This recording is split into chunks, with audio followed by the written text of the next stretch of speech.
कृष्णा कृष्णा हरे हरे कृष्णा कृष्णा हरे हरे हरे कृष्णा हरे कृष्णा कृष्णा कृष्णा हरे हरे। सियावर रामचंद्र भगवान की। आप पूछो, कोई प्रश्न पूछो सूर्यकांत जी, बैठे बैठे पूछ लो। गुरुजी, मेरा सवाल है कि मतलब इंसान की जीवन में वैसे परेशानियां सबको रहती हैं, लेकिन बहुत सारी परेशानियों के बाद एकाग्र चित्त कैसे रहा जा सके? बहुत बढ़िया। वो जिससे वो रागदेश है, वो कभी शांति नहीं मिलती उसको। चित्त में जब तक रागदेश रहेंगे तब तक शांति नहीं मिलेगी। और न्यूट्रल जब आप हो जाएंगे, रागदेश से रहित हो जाएंगे, तो आपको शांति मिलती है। चित्त भीतर से ही शांति मिलती है। परिस्थिति बाहर से कैसा ही हो, भीतर से ही शांति मिलती है। और चित्त में राग देश है तो परिस्थिति बहुत अच्छी है। एसी में लोग रह रहे हैं, 4-4 गार्ड खड़े हैं। अभी हम हैदराबाद एक ऐसे आदमी के यहाँ गए थे, तो उसके यहाँ गार्ड खड़े हैं 4-4। दरवाजे पे जब वो घर के लोग उंगली लगाते हैं तब दरवाज़ा खुलता है। हर आदमी दरवाज़ा नहीं खोल सकता कि चोर आ जाएंगे, कुछ आ जाएंगे, बड़ा डर है। फिंगरप्रिंट कंप्यूटराइज है उनका गेट। बटन दबाएंगे तो खुलेगा, वो कोड दबाएंगे तो खुलेगा। और जो बाहर का आदमी आया है उसको वो खुलवाएंगे, खुद खोलेंगे या गार्ड खोलेगा तभी। कैमरे लगे हैं चारों तरफ, उनके बंगले के कैमरे लगे हुए। चिड़िया भी पर नहीं मार सकती। कोई आता है तो खबर देता है पहले गार्ड, फिर गार्ड जैसे जेल के 2-3 दरवाजे होते हैं ना, एक दरवाज़ा खोलता है, उसको अंदर लाता है, फिर से पूछता है किस लिए आए। तो साहब बोलते हैं कि फला आदमी आएगा तभी आएगा, अंदर नहीं तो उसको मना कर देता है कि साहब नहीं है। वो गार्ड बेचारा दिन भर झूठ बोलता रहता है। 10-12 हज़ार रुपये मिलते हैं, वो दिन भर झूठ बोलता रहता है, साहब नहीं है, अभी साहब मीटिंग में, अभी साहब बिजी हैं। तो राग देश है तो बड़ी अशांति। और हमारे आपके अंदर राग द्वेष नहीं, नर्मदा किनारे बैठे हैं आराम से, दाल रोटी खा ली, आराम से बैठे। 1 पैसा नहीं है जेब में, फिर भी आराम से बैठे। और अरबों रुपया है, फिर भी अशांति है। तो सुख दुख का कारण दूसरों को मानने से कि ये परिस्थिति इसने बनाई है ऐसी, ये अनुकूलता इसने दी है, प्रतिकूलता इसने दी है, ये आश्रम इन लोगों ने बनाया है, तो ये हमारे सुख के कारण है, तो हमारा राग हो जाएगा इनसे। और इन्होंने हमको बाधक खड़ी की है तो इनसे द्वेष हो जाएगा। तो सुख दुख का कारण मान लिया ना। बोलो, काहू न को सुख दुख कर दाता, काहू न को काहू न को सुख दुख कर दाता, काहू न को सुख दुख कर दाता। निज कृत कर्म भोग सब भ्राता, निज कृत निज कृत कर्म भोग सब भ्राता, निज कृत कर्म भोग सब भ्राता। हे भ्राता, अपने सुख दुख के कर्मों को सब भोग, अपने कर्मों को ही सब भोगते हैं। निजीकृत कर्म भोग सब भ्राता। लक्ष्मण जी कह रहे हैं निषाद राज को। निषाद राज ने जब देखा कि राम जी सो रहे हैं नीचे और सीता माता नीचे सो रही, जिनके हजारों दास दासी हैं, ऐसे ऐसे जिनके महाराज महल हैं, ऐसे ऐसे गद्दे तकिए, ऐसे ऐसे उनके सिंहासन, क्या कहना है। अब मैं तो जंगल का राजा हूँ, आदिवासियों का, केवटों का, फिर भी मेरे पास इतनी सुविधा है तो इनके पास कितनी होगी। और वो सीता जी एक राजा की बेटी हैं और एक राजा की बहू हैं। एक राजा की बड़े सम्राट की तो जनक की तो बेटी हैं, और एक बहुत बड़ा सम्राट है दशरथ, उसकी पुत्र वधू है।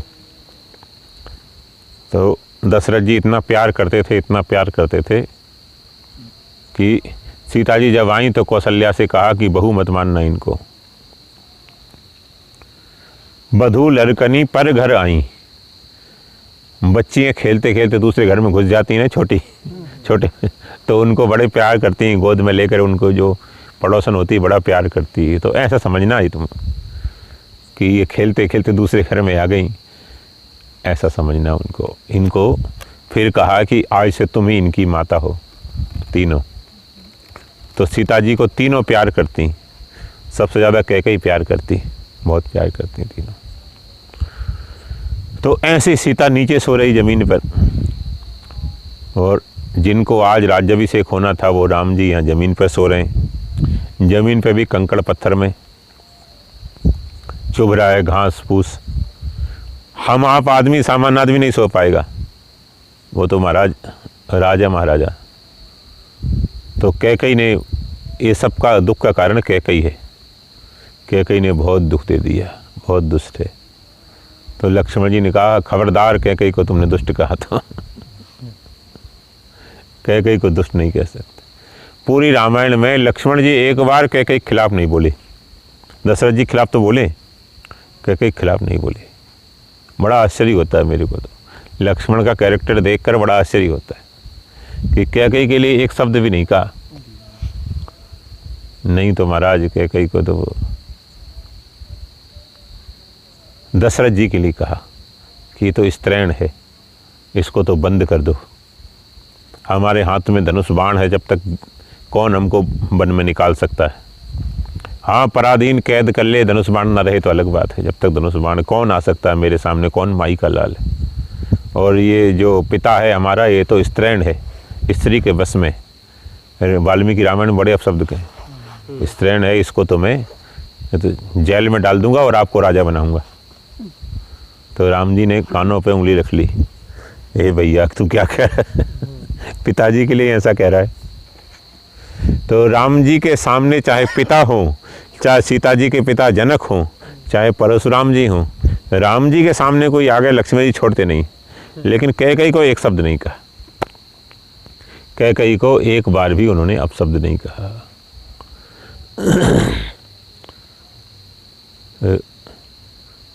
वो जानते थे रहस्य क्या है, शेषावतार है।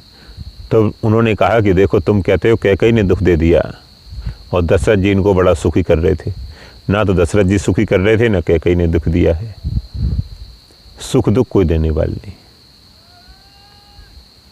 अच्छा, दूसरों को देखकर हमको लगता है बड़े दुखी हैं।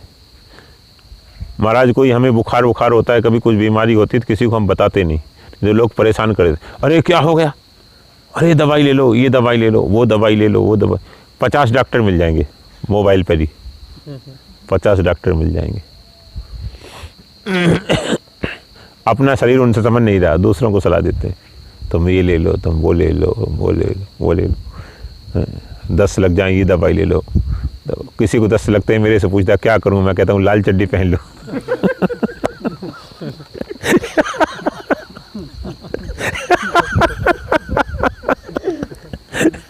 उससे क्या होगा, रुक जाएंगे। रुक जाएंगे, कैसे रुक जाएंगे, अरे रेल रुक जाती है साले। तो दस्त है।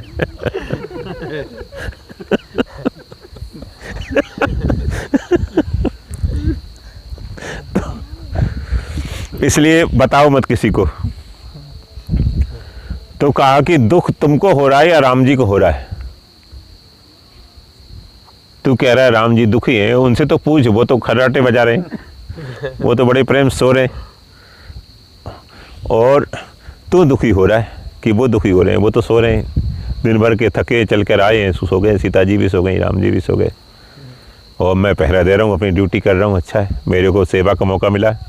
अगर अयोध्या में होते राम जी तो मेरे को सेवा का मौका थोड़ी मिलता, हजारों दास दासी थे, सेवा का मौका मिला है।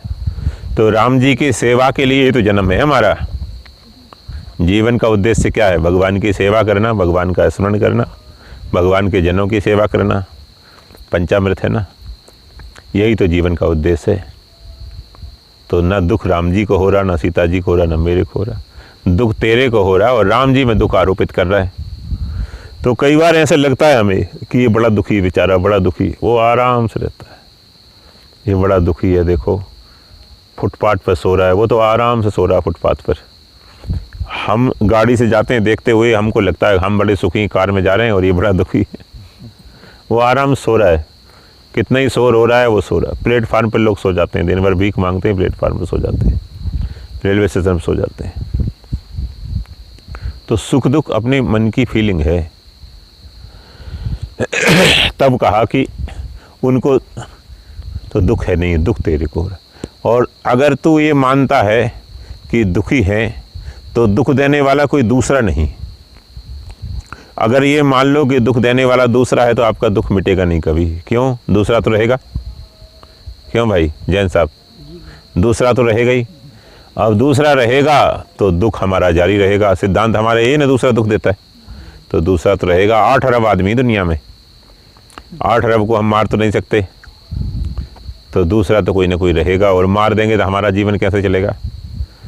अब ये सब यहाँ से चले जाएं, केवल एक ही आदमी मैं रह जाऊं या आप रह जाएं, तो थोड़ी ये आश्रम बना सकते हो, थोड़ी आप भोजन बना सकते हो। संसार में कोई न रहे तो कहाँ से आटा लाओगे, कहाँ से दाल लाओगे, कहाँ से गेहूँ लाओगे? सबके सहयोग से ही चल रहा है ना संसार के हमारा शरीर। तो दूसरा नहीं रहेगा तो हमारा जीवन भी नहीं रहेगा। और दूसरों को सबको हम ख़त्म भी नहीं कर सकते, और ख़त्म कर देंगे जीवन नहीं रहेगा। तो दूसरा दुख देता है, ये सिद्धांत माना तो हम कभी सुखी नहीं होंगे। तो दूसरा दुख नहीं देता। निजकृत कर्म भोग सब भ्राता।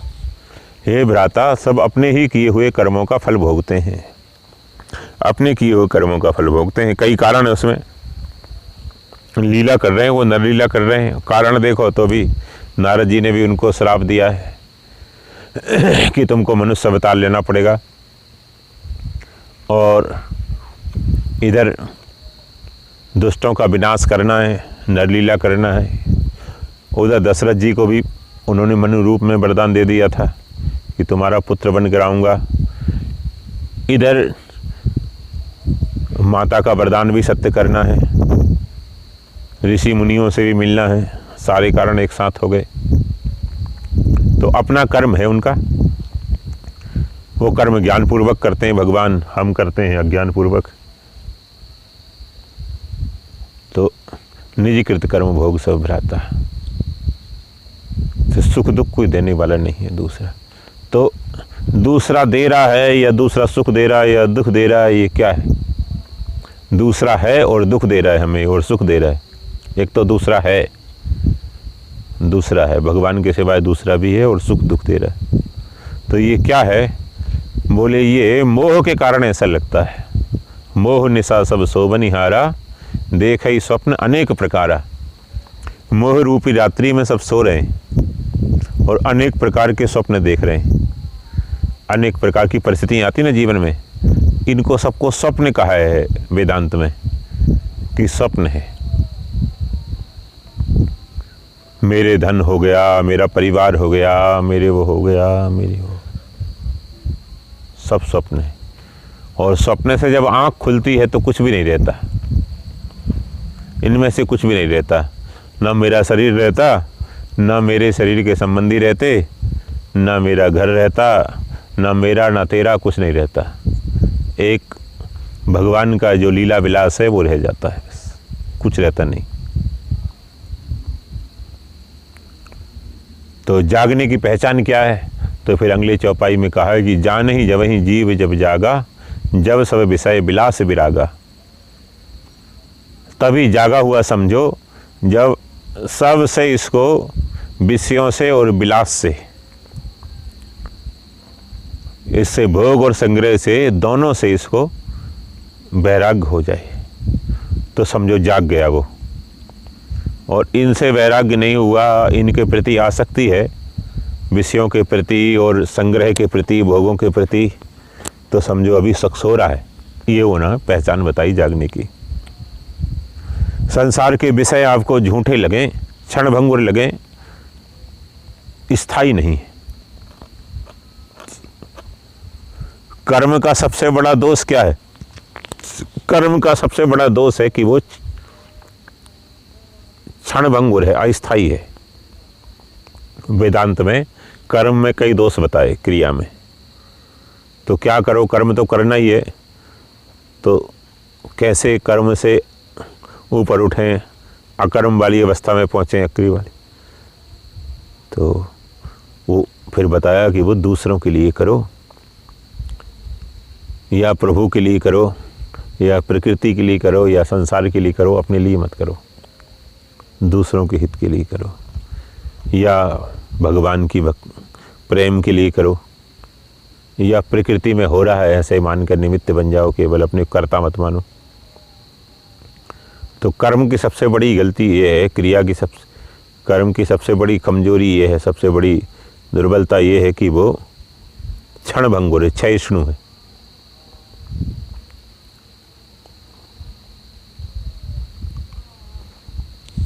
आज अभी कोई क्रिया कर रहे हैं, अगले क्षण वो क्रिया नहीं रहेगी, उसका फल भी नहीं रहेगा, लेकिन उसका संस्कार रह जाता है, उसका प्रभाव रह जाता है। ये बड़ा पंगा होता है, उसका प्रभाव रह जाता है। जैसे हमने चोरी की तो वो वस्तु नहीं रहेगी, चोरी की क्रिया तो हो गई, 1 मिनट में हो गई, हमने पॉकेट मार दिया, या 10 मिनट में हो गई, 1 घंटे में हो गई, चोरी क्रिया हो गई।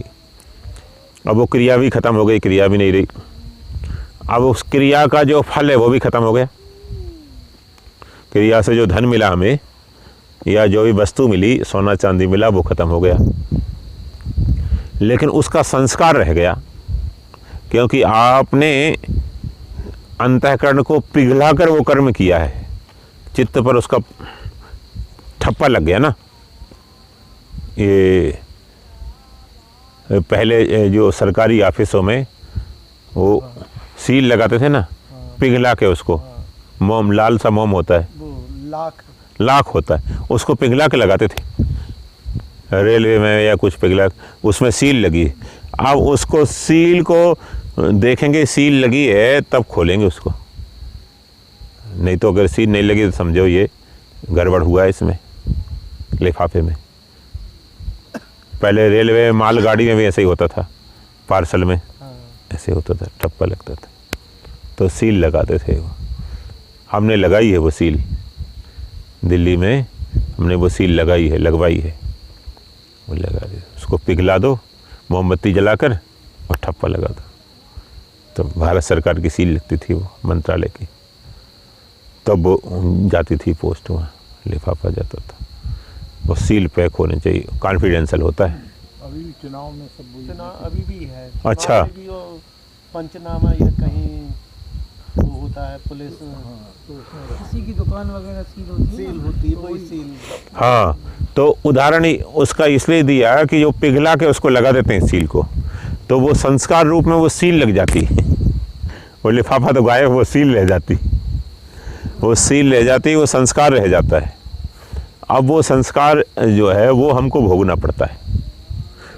तो क्रिया क्षयिष्णु है, क्षयिष्णु है मतलब उसका क्षय हो जाता है, ख़त्म हो जाती है, क्षणभंगुर है।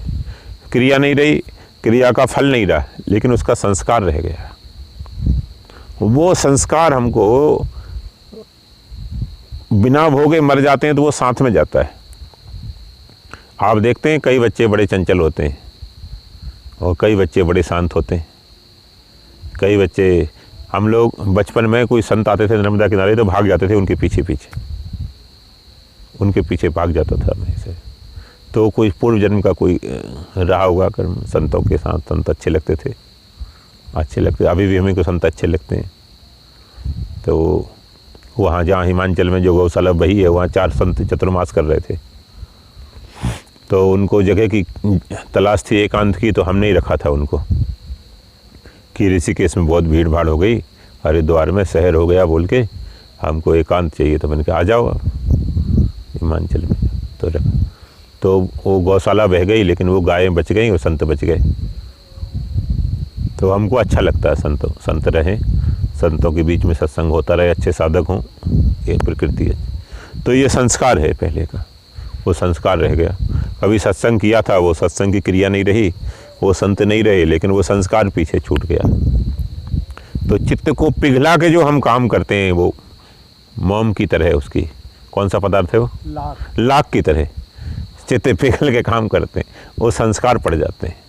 और सहज में ही करते हैं, सहज में हो रहा है उसका, वो पिघलता नहीं चित्त, सहज में हो रहा है। जैसे हम भोजन कर रहे हैं रोज, अब इसका कोई संस्कार नहीं पड़ रहा ज़्यादा। लेकिन उसमें भी कोई ऐसी चीज़ खा रहा है जो लोग मांसाहार आदि करते हैं, तो उसके संस्कार पड़ जाते हैं, बड़े एक्साइटेड होते हैं वो, आज तो ये चीज़ मिलेगी खाने को, खाने वाले होते हैं, आज तो ये पार्टी होगी, ये मिलेगा, तो उसके वहाँ भी चित्त पिघल जाता है। कोई एक्स्ट्राऑर्डिनरी कर्म करते हैं हम, पाप या पुण्य, तो जैसे सत्संग में जा रहे हैं हम, अच्छे, अरे स्वामी जी के सत्संग में जा रहे हैं, राम सुखदास जी महाराज सत्संग में जा रहे हैं, सत्संग में जा रहे हैं, सत्संग में जा रहे हैं, महाराज जी के सत्संग में जा रहे हैं, दर्शन होगा, तो चित्त वहाँ पिघल जाता है। चित्त पिघल जाता था वहाँ, तो वो संस्कार पड़ जाते थे। अभी तक महाराज जी का सत्संग किया है जिन लोगों ने किया है, वो चित्त पर असर है। अब वो महाराज जी की बात नहीं भूली जाती, महाराज जी का स्वरूप नहीं भूला जाता। और कई संतों को देखा, या कोई संत को चलते फिरते देखेंगे, उसका संस्कार नहीं पड़ेगा, लेकिन महाराज जी का संस्कार इसलिए पड़ा कि चित्त पिघल गया वहाँ जाके। ऐसे संत हैं, ऐसे अच्छे संत हैं, इतना त्याग वैराग्य है इनका, इतना वो है इनका ज्ञान है, इतना विवेक है इनका ऊंचा, ऐसे करके उनके प्रति बड़ी श्रद्धा हुई, एक्साइटेड हुए, तो चित्त पिघल गया। हम जाते थे तो कई बार ऐसा मैं सामने बैठता था, आंखों से झरझर आंसू आने लगते थे, आंसू आने लगते। जी आप कितने साल रहे? लगातार तो ऐसे 13-14 साल रहे, लेकिन ऐसे आते जाते रहे। जब हम पढ़ते थे, जब से ही कॉलेज में पढ़ते थे, दिल्ली में थे, आते जाते। तो कहने का मतलब ये है कि वो अब मेरे को हटाते भी नहीं थे। डूंगर जी वगैरह सेवा में थे, नारायण जी थे, डूंगर जी थे, उसके पहले दूसरे थे, और प्रहलाद जी ब्रह्मचारी थे, वो अपने थे, विनायक जी थे, तो हटाते भी नहीं थे।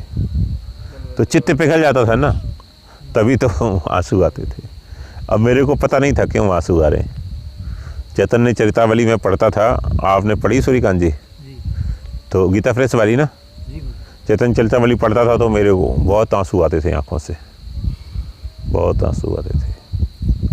प्रवृत्त ब्रह्मचारी जी महाराज की कोई वाणी पढ़ता था तो उसमें भी भागवती कथा उनकी, तो आंसू आते थे। ऐसा लगता था कि हमारी कहानी बयान कर रहे हैं, ये जो पात्र है हमारे अंदर है, ये ऐसा लगता था। वो तो चित्त पिघल जाता है तो उसका प्रभाव पड़ता है। और चित्त पिघले नहीं, बिना मन से किसी को लाके सत्संग में बिठा दो, उसका कोई संस्कार नहीं पड़ता, असर नहीं पड़ता। तो इसी कारण से ऐसा होता है कि बहुत दिन तक लोग सत्संग करते हैं। महाराज जी का सत्संग भी किया, कई लोगों ने असर नहीं पड़ा, क्योंकि वो कंडीशनल आए थे कि चलो महाराज जी के यहाँ रहते हैं, यहाँ रोटी तो मिली जाती है, चलो थोड़ा बहुत गीता पढ़ लेंगे। उसका असर नहीं पड़ा, उनमें असर नहीं पड़ता था। तो महाराज जी का तो खैर प्रभाव था, थोड़ा बहुत पड़ता ही था, लेकिन दूसरे आश्रम में जो रहते हैं फर्क नहीं पड़ता उनका। चित्त पिघल जाएगा तब उसका संस्कार पड़ता है। तो हम पाप करके करते हैं, कोई छुप के क्रिया करते हैं या पुण्य करते हैं कोई, तो उसको संस्कार पड़ जाता है, वो संस्कार रह जाता है, वो संस्कार रह जाता है सत्संग का भी। एक राजा था, तो राजा देखता कि हमारा जो पुराना खंडहर महल पड़ा है उसमें कोई लोग भीड़ आई है। तो महल के ऊपर से राजा ने देखा कि धूप में बैठा था। बोले वो क्या भीड़ लगी है? बोले वहाँ एक संत आते हैं जी। उनके मंत्रियों ने कहा संत आते हैं। तो अच्छा, बोले महाराज बहुत अच्छे संत हैं, अच्छा सत्संग होता है, चलो अपन भी कभी समय निकाल के चलेंगे। लेकिन राजा आए, बिजी रहा। वो आते थे, कभी महीने 2 महीने में आते थे, उस पुराने खंडहर में ठहर जाते थे। संत लोग ऐसे ही ठहर जाते थे, धर्मशाला में ठहर गए, स्कूल में ठहर गए, बरसा आए तो कहीं भी। उनके लिए ऐसा नहीं कि ऐसा ही हो, शरीर भी उनका इतना कसा होता था, संयमी होता था। तो अब कुछ दिन से एक बार राजा ने पूछा कि अब दिखाई नहीं देते वो संत आते थे उस किले में। बोले महाराज ये तो ब्रह्मलीन हो गए, शरीर उनका पूरा हो गया। अरे राम राम, हम नहीं जा पाए, देखो अच्छे संत थे। बोले हाँ महाराज बहुत अच्छे संत थे, बहुत अच्छा। तो उनका कोई शिष्य होगा? बोले शिष्य तो उन्होंने बनाए नहीं, लेकिन साथ में रहे, उनके साथ में रहे कुछ ऐसे हैं संत लोग ब्रह्मचारी। अच्छा उनको ही कभी लाओ सत्संग, अपन सुनेंगे, लाओ। तो कहा ठीक है महाराज। एक उनके जो ब्रह्मचारी थे साथ में रहे, वो आए हुए हैं पास में, लिया रथ लेके पहुंच गए मंत्री जी। बोले राजा साहब ने आपको याद किया है। तो उन संत ने कहा मैंने क्या पाप किया भाई जो राजा ने याद किया है, मैंने कोई पाप किया है क्या, गलती की? बोले नहीं महाराज पाप नहीं, सत्संग करना चाहता। तो राजा सत्संग करना चाहता तो यहाँ आना चाहिए, सब लोग कर रहे हैं, यहाँ आके सत्संग करे, वो भी कोई रोकता है क्या, पूछने की क्या जरूरत है?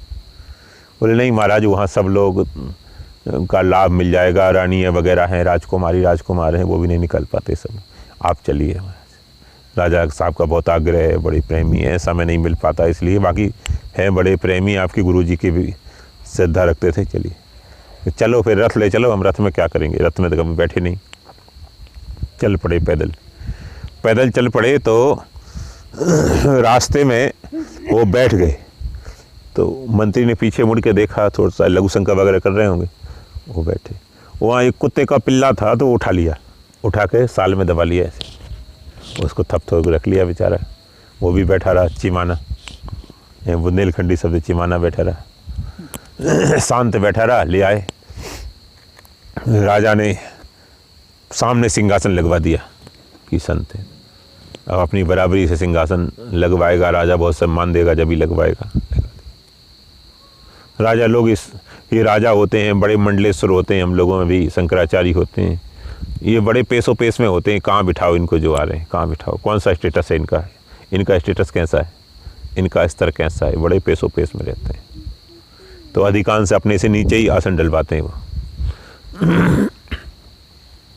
पद पे है ना, तो मान सम्मान कर रहता, बराबरी से सबको सम्मान देना नहीं चाहते, सम्मान लेना चाहते। तो राजा ने खैर सिंहासन डलवा दिया सामने, तो बीच में एक टेबल लगी थी, तो बाबा जी उस पर पैर फैला के बैठ गए, पैर फैला। राजा को बड़ा बुरा लगा, बड़ा असभ्य, लोग तो कहते हैं बड़ा अच्छा संत है, इतने ही मैनर्स नहीं इसको कि राजा के सामने कैसे बैठना चाहिए। तो बुलाया है, अब कैसे कहेंगे पैर हटाओ। बोले महाराज ये पैर फैलाए कब से, ये पैर फैलाए कब से आपने? तुरंत उत्तर दिया, बोले हाथ सिकोड़े जब से। राजा पूछ रहा था पैर फैलाए कब से, बोले हाथ सिकोड़े जब से। क्या मतलब? बोले अब पहले हम आशा करते थे संसार से, तो हाथ फैलाते थे, अब संसार की आशा हमने छोड़ दी, तो हाथ सिकोड़ लिए। अब हम किसी को चाहिए ही नहीं, कुछ नहीं चाहिए किसी से, तो अब कैसे ही बैठे? अरे भाई कुछ लेना हो आपके सामने, बड़ी सभ्यता से बैठेंगे, भले ही हमारे पैर दर्द कर रहे हैं नीचे, बड़ी सभ्यता से बैठेंगे, हाथ जोड़ के बैठेंगे। अब चाहिए ही नहीं, तो जैसा हमारी सुविधा हो वैसे बैठेंगे, फक्कड़ हैं। तो समझा कि नहीं ये है तो ज्ञानी, असभ्य तो नहीं है। तो बोले महाराज आपने उनकी इतने महापुरुषों के सत्संग में रहे हैं, तो उनसे क्या लिया है वो हमको थोड़ा दो। बोले हमने महाराज लिया भी या कुछ नहीं, लिया भी या कुछ नहीं, लिया दिया कुछ नहीं। तो अरे आप उनके सत्संग में रहे बरसों तक, तो खाली रह गए? बोले नहीं राजन, खाली कोई रहता नहीं, महापुरुषों का संग करे तो वो खाली नहीं रहता। तो क्या है? बोले डिबिया में घी रख दो, आप लाए ना पूड़ी जैसे, ऐसे डिबिया में पूड़ी घी रख दो, और घी उससे फिर निकाल दो, सारा निकाल दो, एक बूंद नितार के, फिर भी उसकी खुशबू तो रहती कि नहीं रहती? बोले हाँ।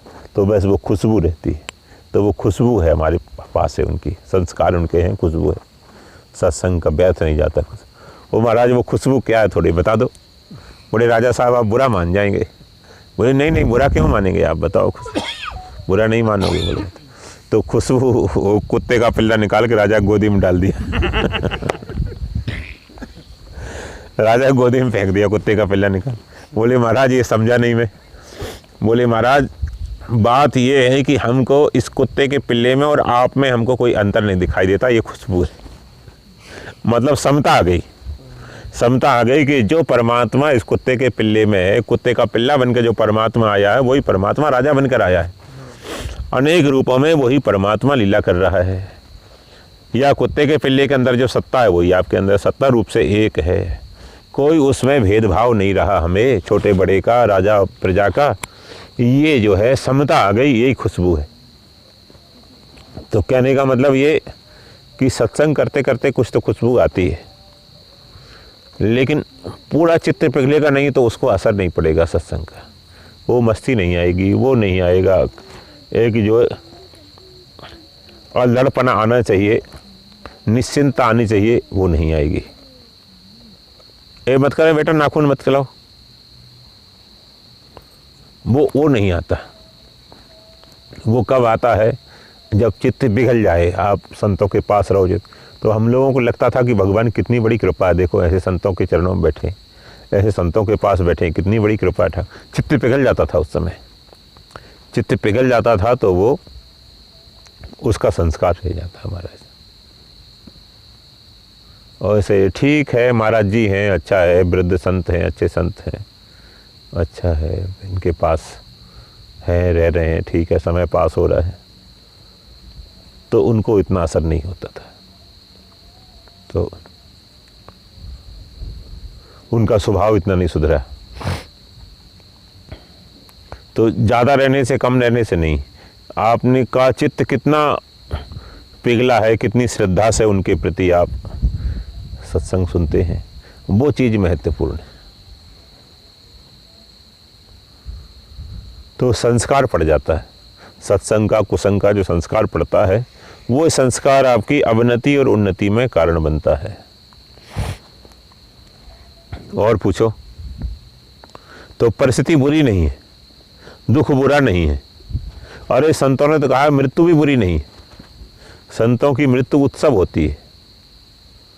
भागवत में एक श्लोक आया, उसमें उपनिषद में आया है कि मृत्यु उत्सव है, मृत्यु उत्सव होती है, कोई बुरा नहीं है, अच्छा है।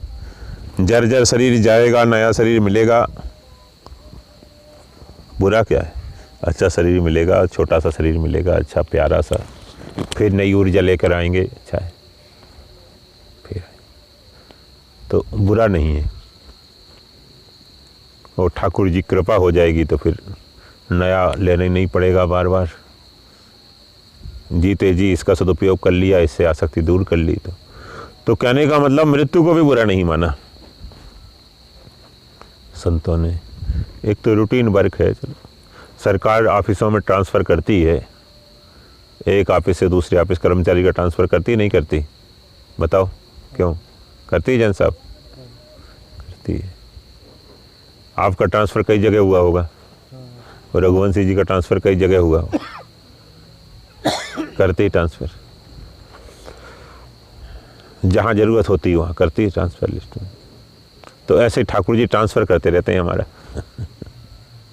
वो HOD हैं, वो ट्रांसफ़र करते रहते हैं एक स्थान से दूसरे स्थान, उसमें बुरा क्या है? बुरा ये कि इस जगह आसक्ति थी हमारी, यहीं घर बना लिया, यहीं बच्चे पढ़ते थे, आसक्ति हो गई ना, इसलिए दुखी होते हैं, किसी तरह रुक जाए। मिनिस्टरों का सोर्स लगाते हैं, पैसा खर्च करते हैं, नेताओं से कहते हैं, बड़ा उनको बुरा लगता है।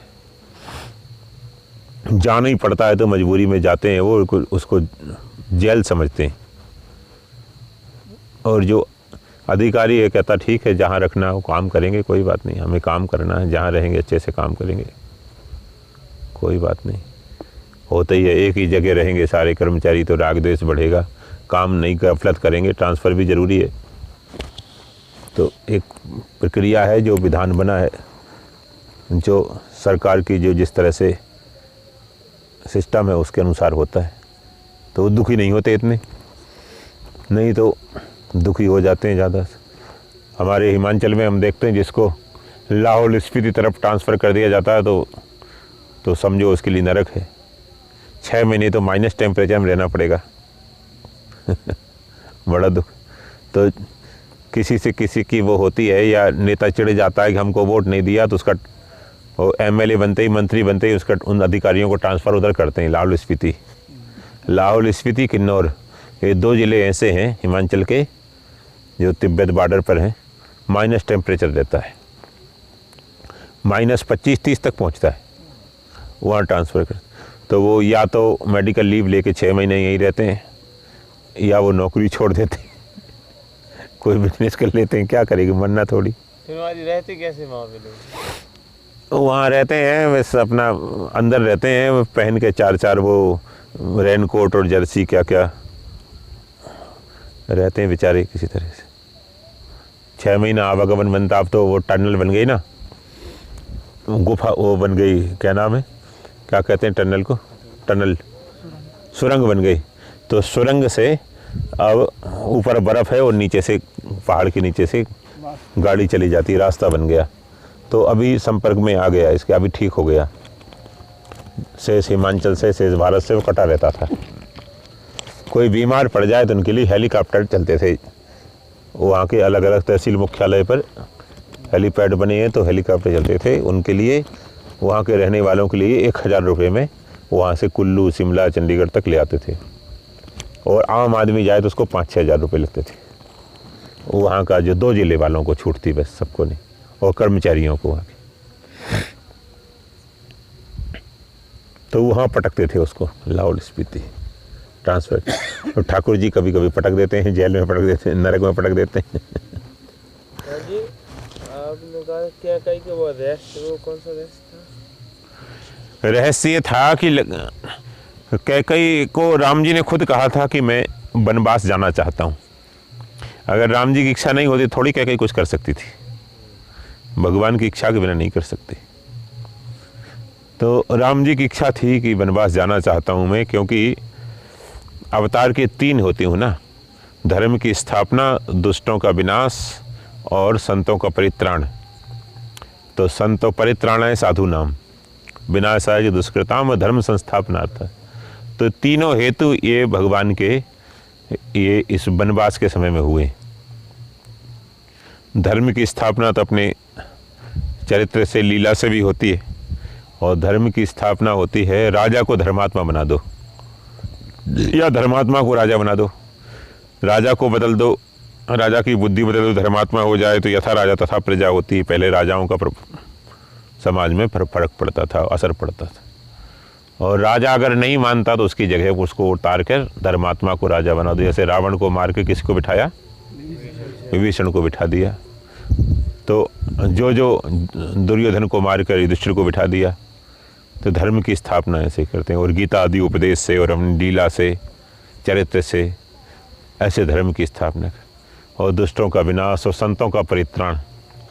संतों का परित्राण का ये अर्थ लिया है कि निराकार रहते हुए परमात्मा सबरी के घर नहीं जा सकते, सबरी के पेट नहीं खा सकते। उसको निराकार की बात समझ में आएगी नहीं बेचारी को। केवट की नाव में थोड़ी बैठ सकते हैं। तो उसकी तो भावना थी बरसों से। नारद जी का सत्संग सुनता था, और नारद जी से उसने सुना था कि भगवान का अवतार होगा। तो केवट तो बरसों से यही सोचता था, काश मैं नाव में अगर भगवान को बिठा के पार करा सक कितना अच्छा होता, इस रास्ते से जाएं पार करा सक। तो भगवान वहाँ से गए, वो भले ही रूट में नहीं था लेकिन गए वहाँ से। तो ये संत हैं, इनको प्यार देना, इनके साथ खेलना, ब्रजवासियों के साथ गाय चराना, नाचना, ये परित्राणाय साधु नाम है। इसको निराकार रहते हुए भगवान नहीं कर सकते। इनके लिए तो ऐसे प्रेमी भक्तों के लिए साकार होना पड़ता है। साकार होंगे तभी इनके साथ ऐसी लीलाएं कर सकेंगे। ये साधु हैं, सबरी साधु है, केवट साधु है, कोल भील चित्रकूट के साधु हैं, ये ग्वालवाल साधु हैं, यशोदानंद साधु हैं। ये साधु, हम आप थोड़ी साधु, केवल वो साधु हैं असली। तो परित्राणाय साधु नाम का एक अर्थ ये भी है। तो अवतार में 3 हुए। भगवान सबरी के यहाँ गए, परित्राणाय साधु नाम। केवट के यहाँ गए, भारद्वाज ऋषि के यहाँ गए। चलो उसमें दोनों हैं, ऋषि मुनि भी हैं और ये भी संत। वाल्मीकि के आश्रम में गए, क्षणभंग इसके सरभंग के यहाँ गए, सुतीक्षण के यहाँ गए, अगस्त ऋषि के यहाँ गए। कितने संतों के यहाँ गए भगवान। हजारों कोल भील वहाँ मिले महाराज चित्रकूट में, हजारों कोल भील। रोज़ भीड़ लगी रहती थी कोल भीलों की। वो तो भीलों का एरिया पूरा गोंडवाना था, यहाँ से लेकर प्रयागराज तक, चित्रकूट तक ये पूरा एरिया गोंडवाना था।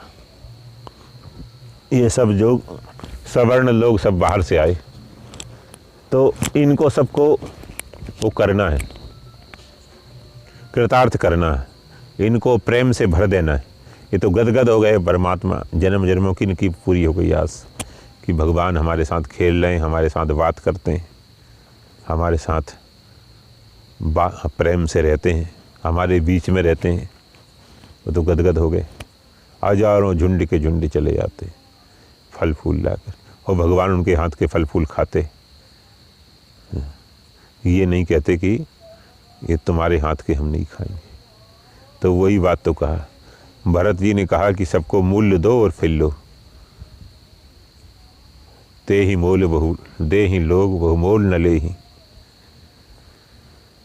तो जब कहा मोल नहीं लेंगे तो कीमत नहीं लेंगे तो हम लेंगे नहीं, इनका फ्री में नहीं लेंगे तीर्थ में कोई चीज़। भरत जी का सिद्धांत ये है, साधक है ना। तो उन्होंने कहा तुम नहीं लोगे तो तुम राम जी से बड़े हो गए कि राम जी की दुहाई है तुमको। तो फेरत राम दुहाई दे ही लोग बहु मोल न ले ही, फेरत राम दुहाई दे ही। राम जी की दुहाई दी कि तुम, राम जी की शपथ है तुमको नहीं लोगे तो। और राम जी की दुहाई का मतलब ये कि राम जी हमारे एक फल खा रहे हैं, तुम राम जी से बड़े हो गए क्या? हम तुम्हारे घर में आएंगे, तुम मोल लोगे हमसे क्या भोजन का? तो फिर लिए। तो उन्होंने कहा तुम लोग बहुत बड़ी सेवा कर रहे हमारी, इतने दिन रहे हम, बहुत बड़ी सेवा की तुमने। उनको बुलाया, उनके मुखिया लोगों को, हर गांव के एक एक मुखिया को बुलाया, आदिवासियों के, ठाकुरों के। तो उनका अभिनंदन किया, तुमने बहुत सेवा की है हमारी, अब हम अयोध्या जा रहे हैं, तुम लोग अयोध्या आओ कभी, राम जी जब आएंगे राज्याभिषेक में तभी से निमंत्रण है तुम्हें, तुमने हमारी बड़ी सेवा की। बोले सेवा? ये क्या सेवा है? तो लेन देन है, व्यवहार है। हमारे घर में तुम आए तो हमने भोजन करा दिया, तुम्हारे घर में हम गए भोजन। ये सेवा नहीं है। हमने बहुत बड़ी सेवा एक दूसरी की है आपकी। क्या? ये आपका कोई सामान नहीं चुराया। यह हमारी अति बड़ सेविकाई, बोलो यह हमारी अति बड़, यह हमारी अति बड़ सेवकाई, यह हमारी अति बड़ सेवकाई। ले ही न बासन बसन चुराई, ले ही न बासन बसन चुराई। बासन और बसन, बासन मतलब बर्तन और बसन मतलब कपड़ा। आपके सोने चांदी के बर्तन थे, अयोध्या वासियों की थाली अपनी अपनी लेके आते हैं सब। तीर्थों में जाओ तो अपनी थाली लोटा लेके जाते ही हैं पहले से। तो सोने चांदी के बर्तन थे महाराज, और सोने की हीरा जड़ी हुई उनके राजसी वस्त्र थे, राजाओं के वस्त्र थे। तो कहीं पे किसी पेड़ पर सूखता रहे, हमने छुआ नहीं वो, समझे? नहीं तो हमारे सामने से कोई निकल जाए अच्छे कपड़ा पहन के, तीर कमान दिखा के सब उतार उतार नंगा। आज भी, आज अभी कुछ समय तक यहाँ था नर्मदा किनारे झाबुआ जिले में, ये उसको उसकी बोलते हैं झाड़ी, किसकी? शूलपाणेश्वर की झाड़ी। तो शूलपाणेश्वर की झाड़ी में अब तो डैम बन गया, वो डूब गया, और उनको पढ़ा लिखा दिया सरकार ने, व्यवस्था की। और ईसाई मिशनियाँ भी घुस गई, कई ईसाई बन गए। नहीं तो उनके बीच में से जाके कोई अच्छे कपड़े पहन के निकल जाए, वो सब तरवा लेते, नंगा करके भेजते थे, बिल्कुल नंगा करके, स्त्री हो चाहे पुरुष हो, वो खुद नंगे रहते थे और नंगा करके। अच्छा, वो कपड़े पहनते नहीं, वो नंगे ही रहते हैं, और लेते क्यों है समझ में नहीं आता था। तो आदिवासियों की प्रथा थी। तो हमारे सामने से कोई निकल जाए अच्छा कपड़ा पहन कर, सोने का बर्तन, हम तो तीर कमान दिखा के सब ले लेते थे। तो हमारी सबसे बड़ी सेवा ये है कि आपको तंग नहीं किया हमने, आपको परेशान नहीं किया। तो महाराज जी ने कहा है किसी को दुख ना देना सबसे बड़ी सेवा है। किसी को दुख नहीं देंगे, टार्चर नहीं करेंगे, ये सबसे बड़ी सेवा है। आप सेवा करना चाहते हो किसी की, तो ये व्रत ले लो कि हम किसी को दुख नहीं देंगे, मन वचन कर्म से जानबूझ के किसी को दुख नहीं देंगे। जहाँ रहेंगे वहाँ किसी को दुख नहीं देंगे। हो सकेगा तो सुख दे सेवा कर देंगे, बाकी दुख नहीं देंगे बिल्कुल। नहीं बनेगा तो सेवा नहीं बनेगी तो कोई बात नहीं, लेकिन दुख नहीं देंगे, दुख नहीं देंगे तो बहुत बढ़िया। तो हमारा ये रहता है, ये बात हमने सीखी। तो महाराज जी इस चौपाई को कोट कर कहते कि दुख ना हो किसी को। हम अभी गए थे, जैसे हैदराबाद गए थे और अभी हिमाचल जाएंगे कहेंगे, तो किसी को दुख ना हो हमारे कारण, ये ख्याल रखना है। हमारे व्यवहार से, हमारी दिनचर्या से, हमारी महाराज कई लोग ऐसे होते हैं कि हम उनसे कहो कि सुबह जल्दी आना तो वो दुखी हो जाते हैं। हम कहते हैं चलो सो आराम कर। सत्संग अब सुबह सुबह हम 4 दिन करा देंगे, 7 दिन करा देंगे, 5-8 में थोड़ी करेंगे वो। ठीक है भाई, तुम्हें करना है करो, नहीं करना मत करो। हमारे कारण दुखी मत हो आप, जल्दी मत। हमारे कारण आप स्पेशल कोई वस्तु मत बनाओ, हमारे लिए कोई स्पेशल आप ट्रीटमेंट मत करो। जैसा आपका चल रहा वैसे चलने दो, आपको परेशान नहीं करेंगे। ये सबसे बड़ी सेवा है। हाँ, सत्संग में तो अनुशासन रखते हैं, उसमें कोई दुखी हो जाए तो हो जाए, और बाद में माफ़ भी कर देते हैं। लोग सोचते हैं कि चलो ये तो अच्छा है। अभी हैदराबाद में लोगों ने कहा कि महाराज ऐसा अनुशासन रखोगे तो ये सब बड़े बड़े घर के लोग हैं, हमारे ये लोग आए हैं, बड़े बड़े घर के लोग हैं। मैंने कहा मेरे से बड़ा कोई नहीं होगा, मेरे से बड़ा तो, और ऐसा इनको अपमान इंसल्ट करोगे दूसरे दिन से कोई नहीं आएगा। तो उनका एक रिश्तेदार था और मित्र था तेलुगु, वो बोल पड़ा कि भाई साहब आप क्या बात कर रहे हैं, मैं प्रोफेसर हूँ, कॉलेज में एक ही बच्चा हल्ला करता रहे तो मैं पढ़ा नहीं सकता क्लास में। तो मैंने कहा चलो हमारा सपोर्टर मिल गया, हमारी वोट तुम्हारी मित्रों में मिल गई, 2-4 और मिले। फिर दूसरे दिन से वो थोड़े थोड़े समझने लगे, तीसरे दिन से फिर गीता पाठ में भी आते, पढ़ते भी। बोले गीता क्यों चलाते हो, आप तो कथा सुनाओ, गीता से क्या मतलब। गीता उनके बाप ने कभी गीता नहीं पढ़ी, कई ऐसे लोग। हाँ, आप गीता क्यों पढ़ाते हो, कंपलसरी करते हो, 1 घंटा गीता में बैठना पड़ेगा, टाइम है नहीं है, ये क्यों अपन का, यही तो चीज़ है, यही तो ख़ास चीज़ है। तब उन्होंने फिर अंतर समझा। समझ सत्संग नहीं, साधक की दृष्टि नहीं है तो नहीं समझते। तो वक्ता आते हैं, हर साल कथा कराते हैं, 5-10 लाख रुपए लेके चले जाते, सत्संग नहीं मिलता।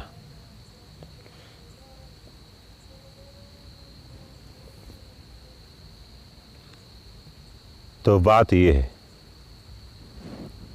कि ये तीनों की स्थापना हुई इसलिए वनवास में। इसलिए राम जी ने कहा कि मेरा अवतार का उद्देश्य ये है, संतों का परित्राण, दुष्टों का विनाश, धर्म की स्थापना।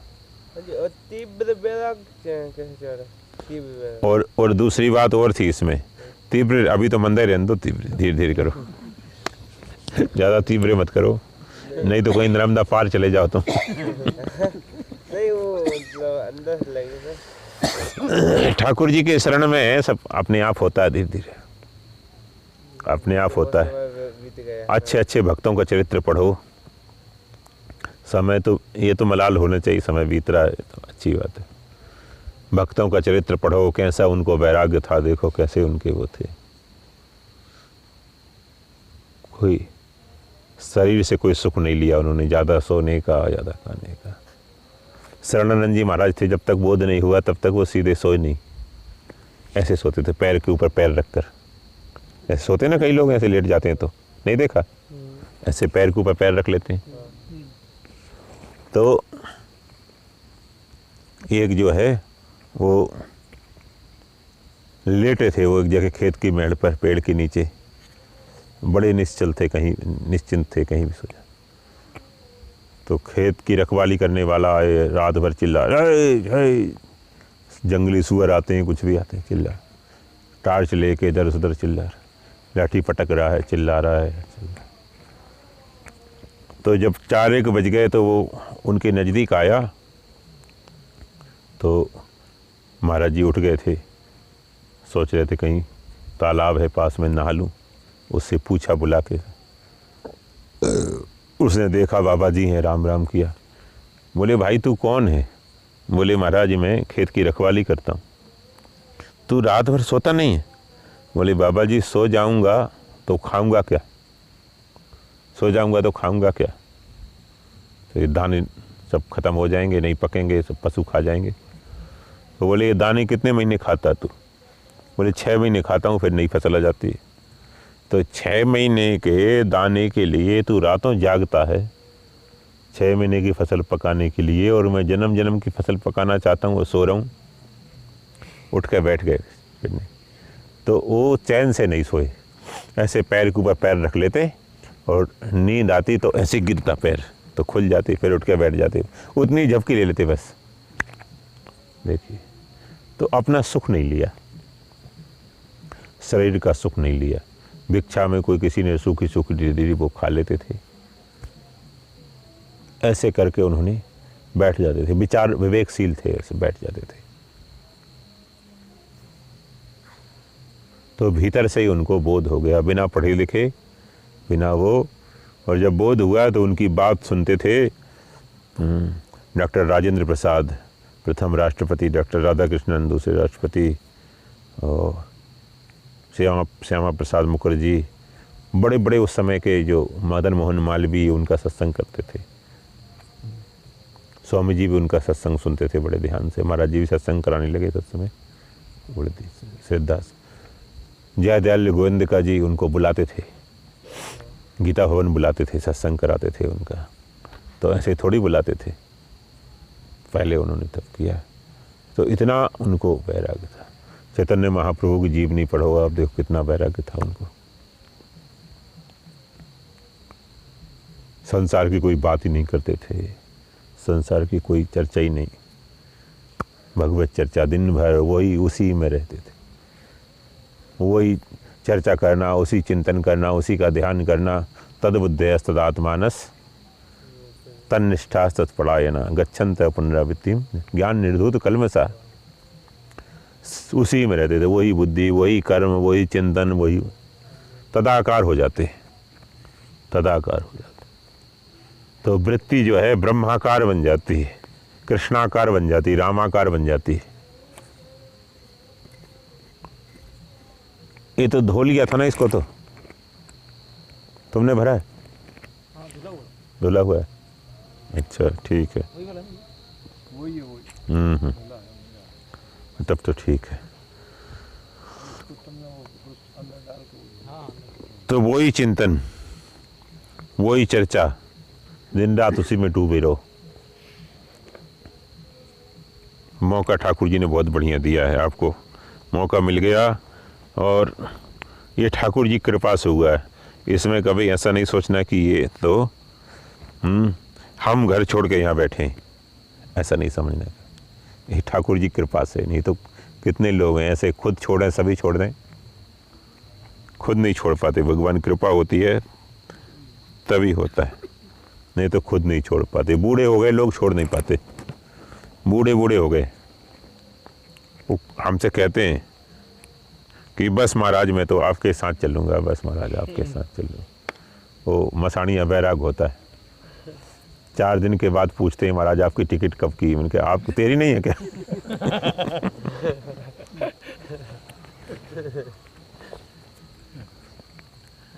तो हम आप जो झंझटों से बच के ठाकुर जी की नाम ले रहे हैं, ठाकुर जी की चर्चा कर रहे हैं। कितने लोग इस समय लड़ रहे हैं घर में, कितने लोग इस समय नशे में पड़े हैं, बेहोशी में पड़े हैं, तमोगुण में। कितने लोग हैं इसी टाइम पर वो अस्पताल में पड़े हैं, कितने लोग हैं इसी टाइम पर वो भीख मांग रहे हैं इसी समय। कितने लोग हैं नींद ले रहे हैं, तमोगुण में पड़े हैं, पिक्चर देख रहे हैं, मोबाइल पे गंदी गंदी बातें कर रहे हैं। कितने लोग हैं ऑफिस में काम कर रहे हैं। ये ठाकुर जी कृपा है कि उनका नाम लेने के लिए, उनका चिंतन करने के लिए हमें बिल्कुल मुक्त कर दिया, बिल्कुल मुक्त कर दिया। बहुत भाग्यशाली ये ठाकुर जी कृपा है। कृपा नहीं होती तो महाराज नहीं आ सकते थे। तो अपने ऊपर भगवान की बहुत कृपा मानो, बहुत कृपा मानो। नर्मदा किनारे बैठे हैं, बैठे बैठे नर्मदा जी का दर्शन हो रहा है। लोग आते हैं, थोड़ी देर दर्शन करके चुल्लू भर पानी लेकर भाग जाते हैं। 3 चुल्लू पानी लेते हैं और भाग जाते हैं। ऐसा मौका मिलता है जीवन में एक आध बार। बोले हाँ एक बार हम गए थे ओमकारेश्वर, नहाया था नहीं, बोले हमने ऐसे ले लिया था बस पानी चुल्लू भर। मैंने कहा चुल्लू भर डूब के मर जाओ पानी में। तो अभी हैदराबाद में मिला एक, बोले नर्मदा में स्नान नहीं किया हमने। क्यों स्नान नहीं किया? बोले पानी गंदा था। अरे पापी, गंदा पानी था। और शहर के लोगों को लगता है गंदा पानी, ये तो बड़ा स्वच्छ पानी, बहता पानी कभी गंदा होता ही नहीं। तो कितने लोग हैं जिनको स्नान का मौका नहीं मिलता, दर्शन का मौका नहीं मिलता। ओमकारेश्वर आए थे, बोले 12 ज्योतिर्लिंगों को दर्शन करने निकले थे, तो बस खड़े खड़े समय नहीं था, बस जा रही थी, बस में गए थे, कोई गाड़ी जा रही, साथ वाले जा रहे थे। बोले ये स्नान नहीं करते? बोले खाली ऐसे ही करते हैं स्नान, स्नान तो गंगा जी में करते हैं, नर्मदा में ऐसे ही करते हैं खाली। तो कितने लोग हैं जिनको मौका नहीं मिलता। बूढ़े हो गए, एक श्लोक नहीं आता गीता का। हमको गीता पढ़ने को मिले, गीता पढ़ने को मिल गए तो समझो ठाकुर जी की उनके घर की चाबी मिल गई। अब कभी भी चाबी लगा घुस जाओ वैकुंठ में। एक संत ने कहा, बड़ी अच्छी बात लगी, युक्ति है संतों की समझाने की। बोले गीता मिल गई, समझो ठाकुर जी घर की चाबी मिल गई दरवाजे की, वैकुंठ की। अब कभी भी चाबी खोल के घुस जाओ। एक ही श्लोक लग गया जीवन में, बस चाबी हो गई, घुस गए। एक ही श्लोक लग गया महाराज जी। ऐसे ऐसे श्लोक हैं गीता जी के। तो पहले याद करो, फिर उसका अर्थ चिंतन करो, मनन करो, फिर उसको अपने जीवन में उतारने का प्रयास करो। एक एक चीज़ें ऐसी हैं, सब उसी तरफ ले जा रही, ठाकुर जी की तरफ ले जा रही। बस कुसंग से बचना है, कुसंग से बचना है। अकेले मत रहो, अकेले में पुराने संस्कार जाग जाते हैं। 2 रहो, 3 रहो, 4 रहो, साधक ऐसे 2-4 रहें, पुराने संस्कार जग जाते हैं। अकेली कुटियाओं में जो रहते हैं, एक एक रहते हैं, अभी बैराग पक्का नहीं, उम्र कच्ची है, तो मोबाइल देखते देखते कुसंग शुरू हो जाता है महाराज। मोबाइल देखते देखते यूट्यूब चलाया है संत की वाणी सुनने के लिए, वो बीच में आ गई नाचने वाली, वो 2 मिनट के लिए आ जाते ना, हाँ वो आ गई। अरे देवी तुम कहाँ, तेरे को कहीं बुलाए किसी ने? तो कुसंग है। अब उसी को दबा दो, उसी को चलता रहे तो वही चलता रहेगा, उसी को आदमी देखता रहेगा, रस ले ले। तो कुसंग बहुत है आजकल, बहुत कुसंग है। उनसे बचना है कि ये बड़े बड़े महंत हैं। ये महाराज कई महंत हमको मिले जो कहते हैं कि ये यहाँ रह जाए तो हम, हमारा चेला बन जाए तो उत्तराधिकारी बना दें इसको। अच्छा आदमी चाहिए उनको आश्रम बनाया तो संभालने के लिए। तो ये सब कुसंगी तो हैं, सब कुसंग। तो महाराज जी तो कहते थे कि ये साधकों के लिए प्रवचन भी अच्छा काम नहीं है। प्रवचन बिना समझे अगर प्रवचन करने लगे, पढ़ के सुन के सीख के, तो उसमें भी फंस जाते हैं, मान बढ़ाई में फंस जाते हैं, उसमें फंस जाते हैं।